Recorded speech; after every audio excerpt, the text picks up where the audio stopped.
Assalamualaikum teman-teman semua, selamat datang di channel ini.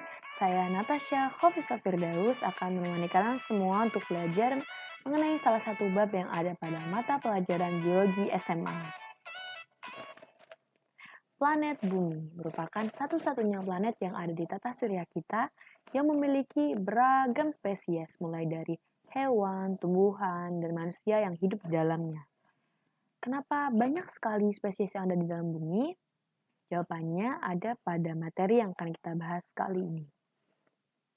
Mungkin sebagian dari kalian juga pernah membaca atau mendengar mengenai asal-usul manusia yang memiliki nenek moyang kera. Ini juga merupakan isu dari materi yang akan kita bahas kali ini, yaitu evolusi. Jadi, apa itu evolusi? Evolusi sendiri merupakan penurunan dengan adanya modifikasi pada ciri-ciri yang sifat terwariskan pada suatu individu dari leluhurnya, dan ciri-ciri tersebut akan bermodifikasi seiring berjalannya waktu sesuai dengan lingkungan yang mereka tempati. Inti dari evolusi adalah permodelan ulang pada sifat terwariskan individu. Nah, di video kali ini kita akan belajar tentang teori dan prinsip dari evolusi. Yang pertama ada teori dari Lamarck. Jean-Baptiste Lamarck merupakan naturalis berkebangsaan Prancis. Pada sekitar tahun 1800-an, setelah melakukan penelitian dan pengamatan, Lamarck mengemukakan pendapat yang berisikan bahwa evolusi sebagai perbaikan sifat yang melengkapi organisme agar berhasil di lingkungannya. Ia mengajukan pendapat bahwa dengan menggunakan atau tidak menggunakan bagian tubuhnya, individu akan dapat mengembangkan sifat-sifat tertentu yang diteruskan oleh keturunannya. Kita ambil contoh di sini jerapah. Menurut Lamarck, jerapah itu asal mulanya berleher pendek.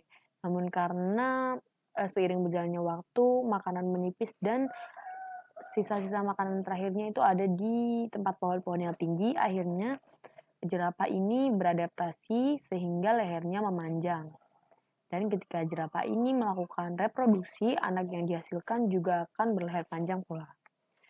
Contoh kedua ada burung pemakan biji-bijian. Biji kan keras ya, jadi paruh burung ini itu beradaptasi sehingga ikut mengeras dan bisa mengonsumsi biji tersebut. Dan ketika burung ini bereproduksi, anak yang dihasilkan juga nanti akan memiliki paruh yang keras pula. Maaf. Namun pada teori Lamarck ini ada beberapa kekeliruan atau kurang tepat lah intinya. Kita ambil analogi ya. Kalau tukang kayu itu bekerja mengasah ototnya. Jadi otot itu kan membesar karena dia bekerja mengangkat kayu, lalu memakai palu. Nah, otot bisepsnya membesar. Ketika tukang kayu ini menikah dan memiliki keturunan, anaknya kan nanti waktu bayi kan nggak mungkin langsung berotot kan ya. Jadi kesalahannya di situ. Kesalahannya itu pada cara bagaimana spesies itu berevolusi. Tapi dari teori lama kita bisa dapatkan gagasan bahwa spesies yang berevolusi itu akibat adanya interaksi dari organisme tersebut dengan lingkungannya. Nah, gagasan interaksi dari organisme dengan lingkungannya ini yang membuka jalan bagi beberapa naturalis untuk mengemukakan teori-teorinya mengenai evolusi. Nah, salah satunya ada teori Darwin. Charles Darwin merupakan naturalis berkebangsaan Inggris. Pada usianya yang ke-22 tahun, Darwin memulai pelayarannya dengan kapal HMS Beagle yang merupakan kapal survei yang menyusuri bagian pesisir Amerika Selatan untuk dipetakan. Nah, karena Darwin ini merupakan seorang naturalis yang terampil, dalam perjalanannya ini sebagian waktunya digunakan untuk mengumpulkan ribuan spesimen mulai dari spesimen hewan, spesimen tumbuhan, dan juga dia mencatat ciri-ciri yang ada pada hewan dan tumbuhan ini di salah satu buku catatannya berisikan bagaimana cara mereka dapat cocok sekali berada di lingkungan mereka tinggal. Darwin juga menemukan berbagai macam lempeng zirah yang merupakan fosil dari Arnoldi purba. Saya membaca beberapa sumber mengenai pelayaran Darwin ini dan kebanyakan sumber menyebutkan pelayarannya yang ada pada Kepulauan Galapagos. Kepulauan Galapagos sendiri merupakan kepulauan vulkanik yang berada di 900 km lepas pesisir pantai Amerika Selatan. Pada spesies yang ada di Kepulauan Galapagos ini memiliki hal-hal yang spesial. Jadi, spesies yang ada di Kepulauan Galapagos ini berbeda dengan spesies-spesies yang Darwin temukan di beberapa tempat di perjalanannya. Salah satunya ada iguana laut yang memiliki ekor pipih. Menurut Darwin, ini merupakan adaptasi untuk membantu dia berenang. Lalu ada kura-kura raksasa Galapagos yang merupakan spesies endemik di tempat tersebut. Nah, setelah kepulangannya dari perjalanan dan pelayarannya dengan HMS Beagle, Darwin lalu mengumpulkan spesimen dan catatan yang dia dapat, lalu dia amati dan dia pelajari lagi catatan beserta spesimen tersebut, dan diambillah satu kesimpulan dan hipotesis bahwa spesies yang ada di masa kini ini merupakan keturunan dari leluhur masa silam yang masih memiliki kemiripan dalam beberapa hal. Perbedaan atau perubahan yang terjadi dalam spesies diakibatkan adanya penurunan dengan modifikasi. Darwin juga mengajukan bahwa kehidupan dapat berevolusi karena adanya seleksi alam. Nah, inti dari teori Darwin ini adalah penurunan dengan modifikasi dan seleksi alam.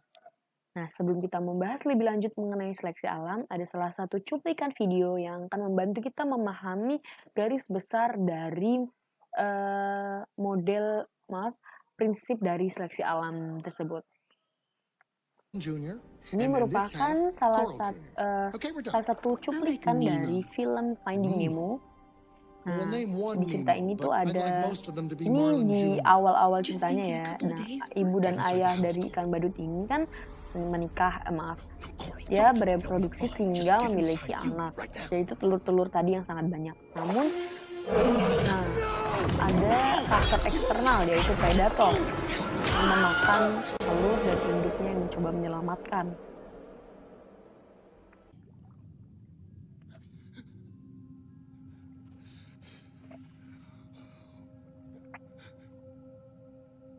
Nah, namun di sini ada keberuntungan untuk salah satu telur yang terjatuh dan tidak ikut termakan oleh predator tersebut. Nah, ini merupakan tokoh utama dari film tersebut.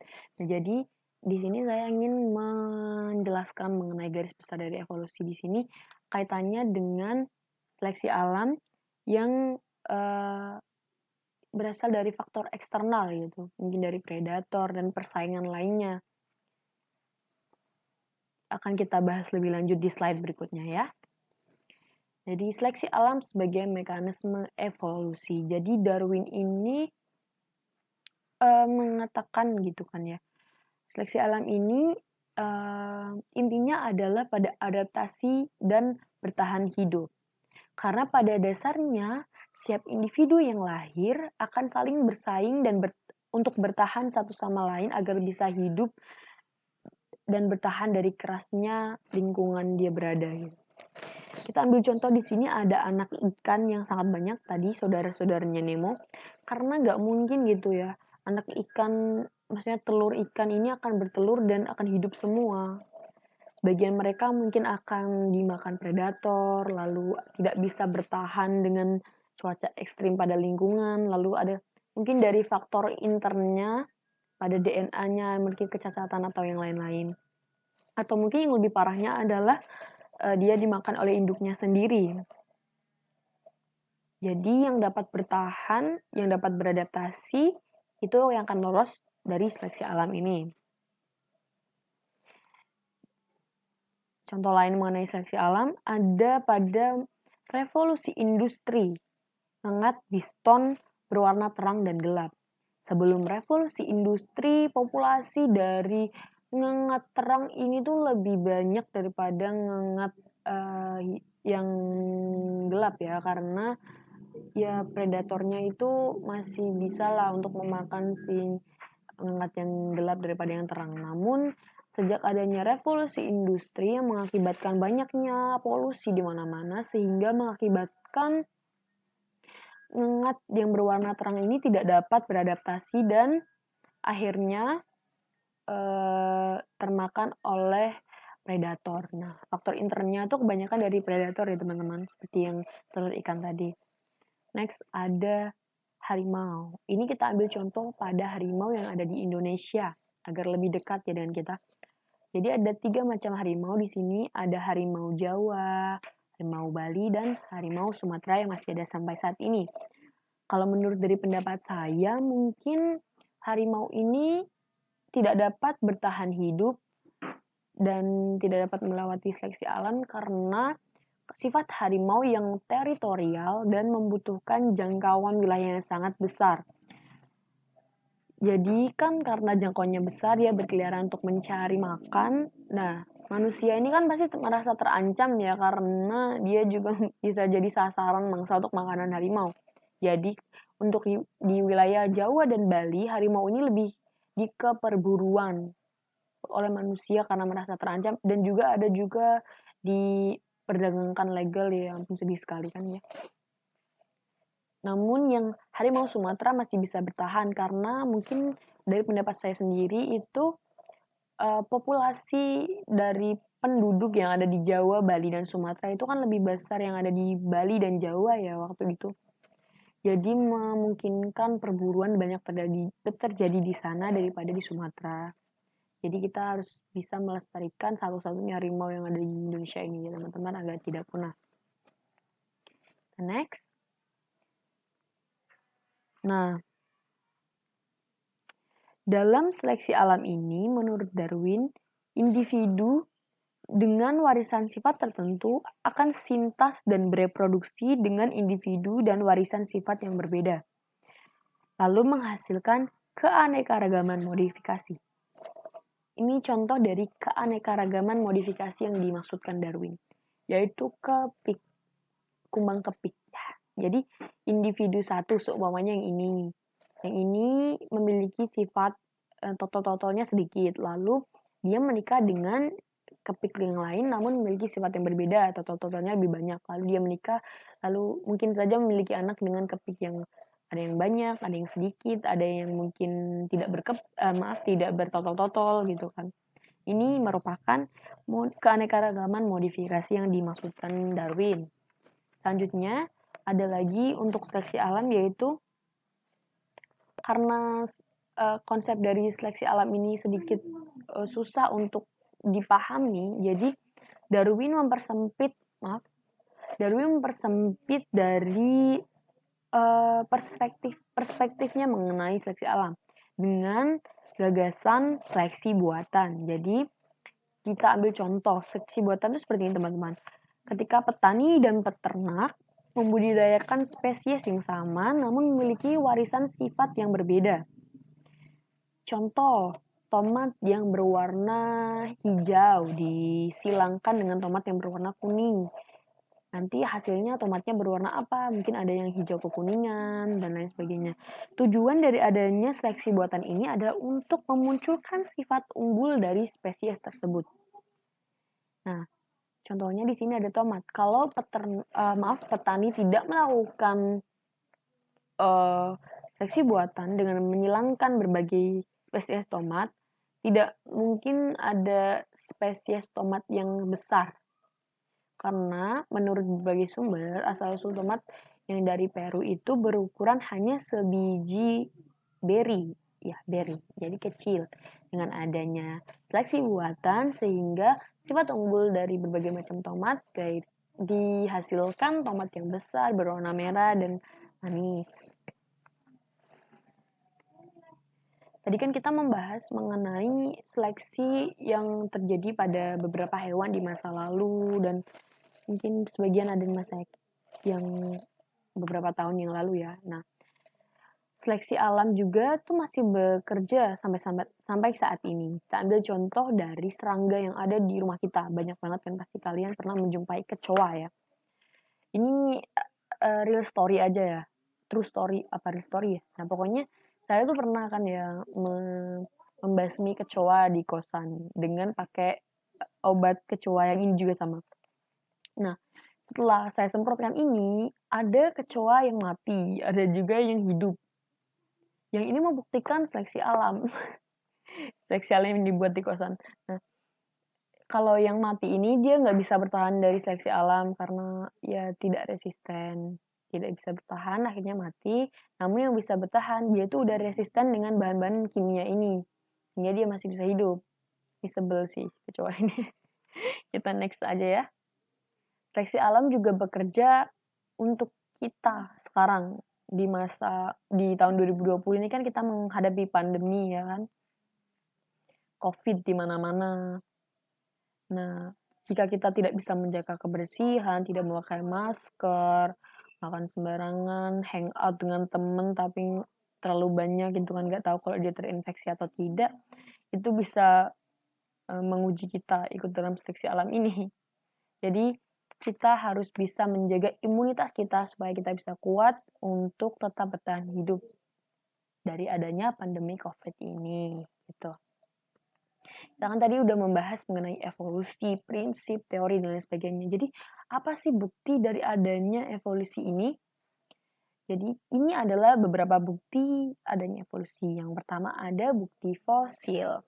Fosil sendiri merupakan jejak atau sisa-sisa organisme yang hidup di masa silam, yang mendokumentasikan perbedaan organisme di masa silam dan kini, dan menunjukkan bahwa spesies tersebut telah punah dan pernah hidup di masa tersebut.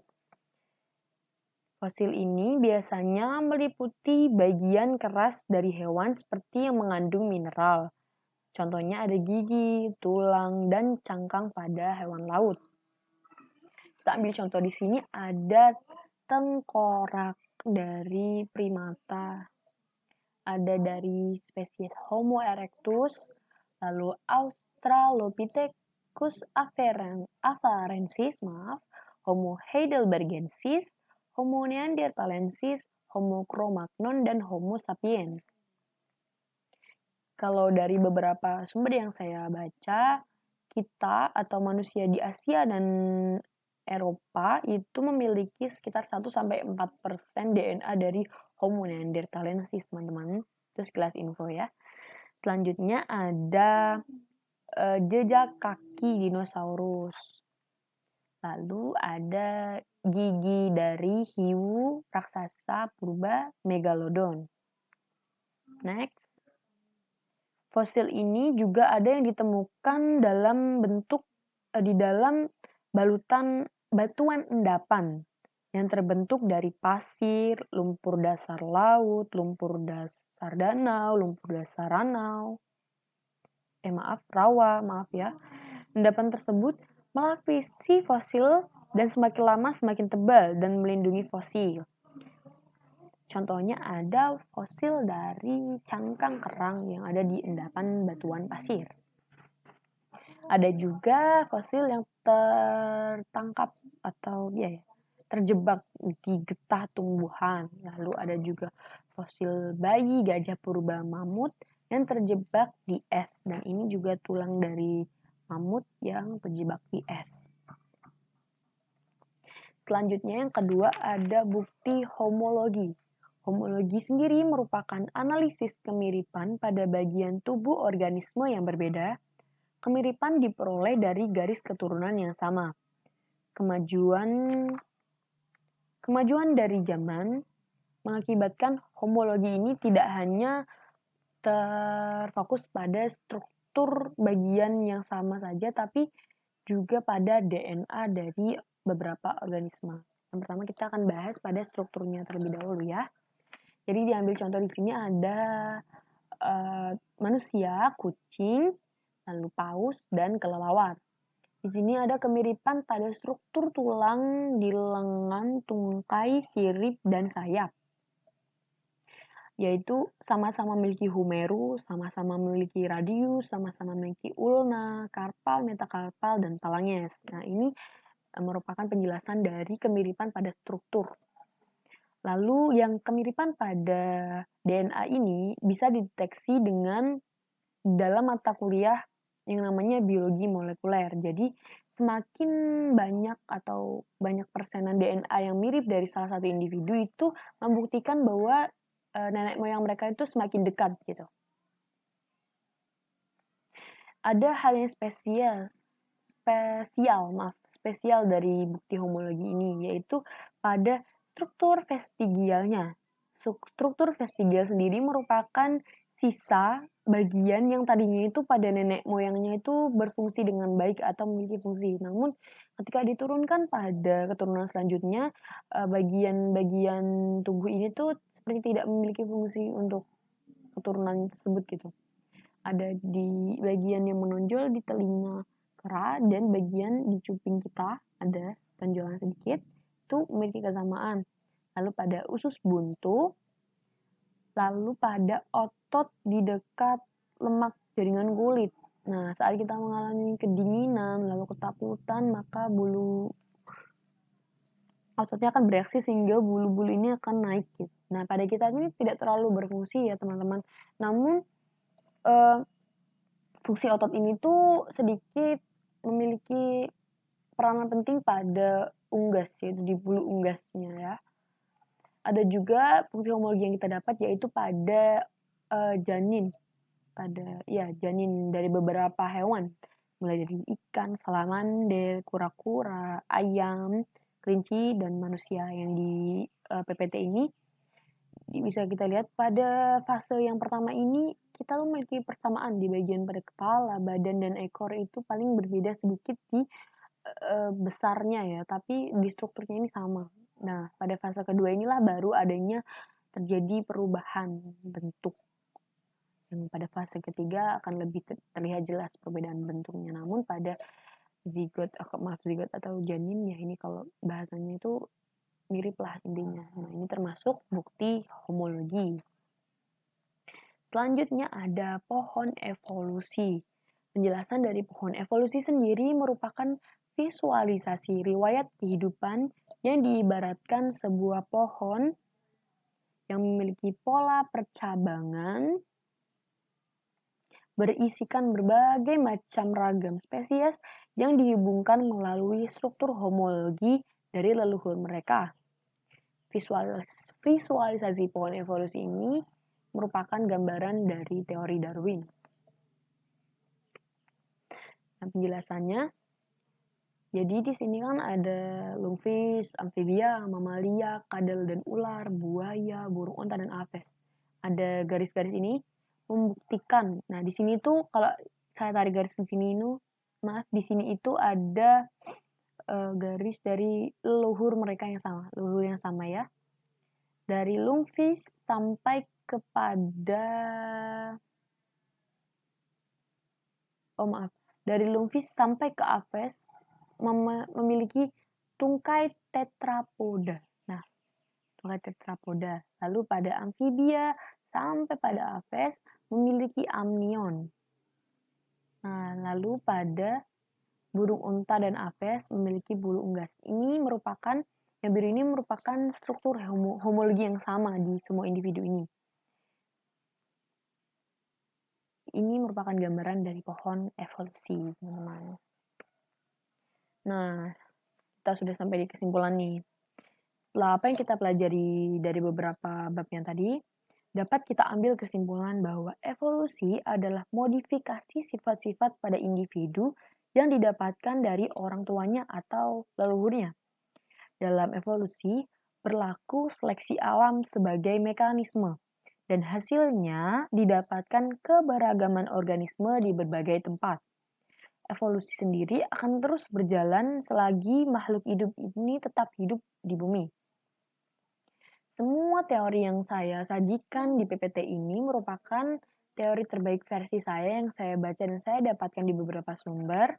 Untuk tahun-tahun ke depan mungkin akan ada berbagai macam teori yang dimunculkan tergantung pada ilmuwan yang akan menyampaikan teori tersebut. Jadi tetap belajar, jangan puas sampai sekarang. Maksudnya jangan sampai cukup untuk sekarang saja, tapi kita harus terus belajar untuk kedepannya. Sebelum kita akhiri video kali ini, Ada kutipan dari Charles Darwin, "It is not the strongest of the species that survive, not the most intelligent that survive, it is the one that is most adaptable to change." Charles Darwin.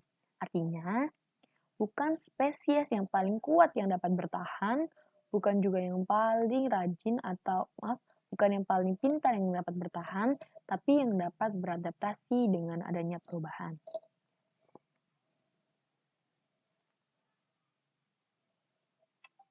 Nah, mungkin cukup sekian ya video kali ini. Maaf kalau ada salah kata dari saya. Semoga video ini dapat menambah pengetahuan tentang evolusi pada teman-teman semua. Akhir kata, jika ada salah kata saya mohon maaf. Terima kasih telah menonton video ini. Wassalamualaikum warahmatullahi wabarakatuh. Sampai jumpa.